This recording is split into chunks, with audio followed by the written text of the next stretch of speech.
Hey, this is the parent recap for our Tuesday 3 o'clock group.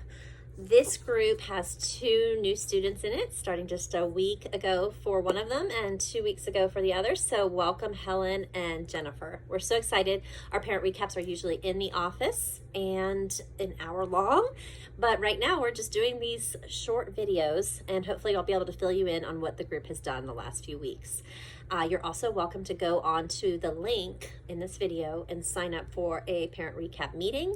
That would be with myself or Chelsea, as well as see your child's celebrations and some challenges that they've had. So that's a good place to kind of just see how your individual child's doing. I'm going to be pretty general on this recap meeting just to tell you a little bit about all of them. So in this group, one of our main things we do in the beginning of every session is check in on their mood. It's really important right now for them to start to just do the first 2 of this mood meter activity that we've been working on. It's called the ruler approach. And if you see that I highlighted the R and the U, we're really just trying to get the kids to check in on the quadrant they're on, and basically based on their energy and their pleasantness level. So once they get pretty good at recognizing that I'm in the yellow, I'm feeling high energy and pleasant, or I'm in the blue, kind of low energy, not so pleasant, then we can start to work on having them understand, why am I in that quadrant? And eventually, we hope they'll be able to label an actual word within the quadrant. So this is a process, and it ends with expressing, that emotion and then regulating yourself, being the best version of yourself. So I'm hoping we'll get through all of these this semester so that they'll learn to do this better. This is a key component in self-regulation that we sort of miss. We miss these pre-stages to figuring out how to regulate. So we look at our kids and they always look a little bit sad or maybe tired all the time, or maybe they're just always happy and they never express any negative emotions, but we want to let them know that it's okay. Give them that permission to feel any emotion within the quadrant and learn how to kind of express and let people know that. That's growing their emotional intelligence. So that's kind of what we've been doing with them a lot of. And in relation to that, we've also had them circle on. We've also been doing these circle quadrants and just seeing how many words they actually use in the different quadrants.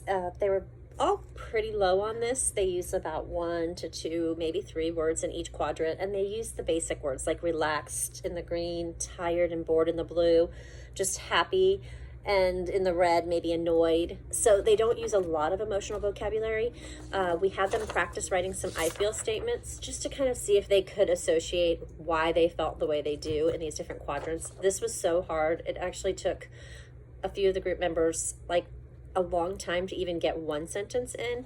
This was one of our students who was able to do a little bit more. He's been with us a while, and it was a little easier for him to do. So just sort of saying, I feel tired when I have a long day because I have very little energy left. I feel enthusiastic when something works out in my life because it's in my favor. And it was cute because he just was like, is this okay to write? He wanted to make sure. He doesn't normally tell people these things. And then just so you can get an idea of how hard it was for some of the other students, just to kind of say, I feel anxious when I'm waiting for a social event to start, or like I'm driving there, because my mind dwells on this nervousness and my mind slows to a crawl. It's so amazing, but maybe that's why it took so long to get these responses, because they did put a lot of thought into them and they were trying to understand, why do I feel these ways when I do? Such an important piece of the ruler approach. The other thing this group worked on was just introductions to each other. How do you introduce yourself when you're new in a group? That was fun to see.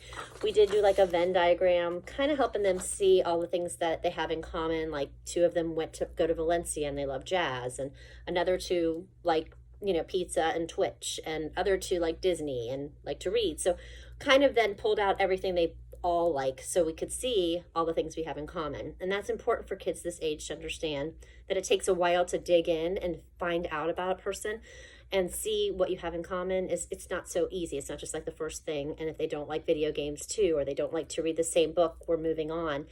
It takes some digging to be able to build a friendship. So that was a good start for this group, to kind of just do an intro, and they learned how to sort of introduce themselves based on their likes and what their interests are. So they did a great job on that, and I think they realized they're a pretty good fit and that they're really going to work well together. So that was good. We then did the last week we did an auction, which was pretty cool. We did an auction of values, and this is helping us to set some goals. We did just a pre-assessment of goals and that they might have or want to work on, and that was pretty hard for them to wrap their head around their goals. So I thought, let's first start off with just looking at their value systems and seeing if we can auction off some of these values. It was really eye-opening and super fun. They enjoyed the whole session doing this. They each got $1,500, and they had to use it in different ways, go ahead and split their money up in different ways, and then fight for the things that they really wanted. So we had one student kind of hold out and only use his money for a few things. We had other students that were more well-rounded and put their money towards definitely like things that maybe you wouldn't expect. Some kids only put towards everything that's giving to others. Some do a little bit of things that would benefit them as well. So it was an interesting evaluation of their value systems. And this group was pretty hooked on like, we already have some values from when we were young, or do we want to pick values we don't have already? And I was like, no, this is like your values that you grew up with that you still want to continue having and using in your life as you grow up and you're independent. So they had a lot of questions like that, which was good. They were really thinking.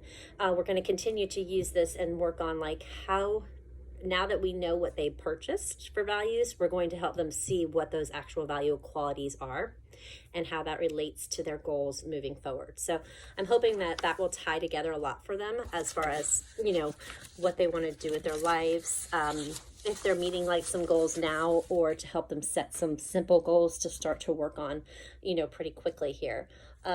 There's some parent ed out there, which I think is good for kids who have any sort of anxiety or even depression, or maybe just don't like what's going on in the world right now with the COVID and the election. Some of these kids are taking that a little personally. So the parent ed is just ways you can help them focus on what they can control. It's a really great list of things that they can control, and then kind of like helping them realize that things that might be upsetting them or worrying them are things that are out of their control. So they're the only ones that can control working toward their goals, right? They're the only ones that can control how they respond to challenges and having a positive attitude. So they're in control of so many things in their own life still, even though they feel a little bit out of control at this time. So grab this parent ed if you get a chance. The other parent ed is this mood meter, which is great, and it also has 10 ideas of what you can do at home. So make sure you grab those. Sign up for a recap time with us if you would like. And also, if you have any other questions or anything, you can also email us back. But overall, check the emails and keep up with that. And that's how you can continue to communicate with us anytime you need anything. Super excited about this group moving forward, and I think they're a great fit. Have a great day. Bye.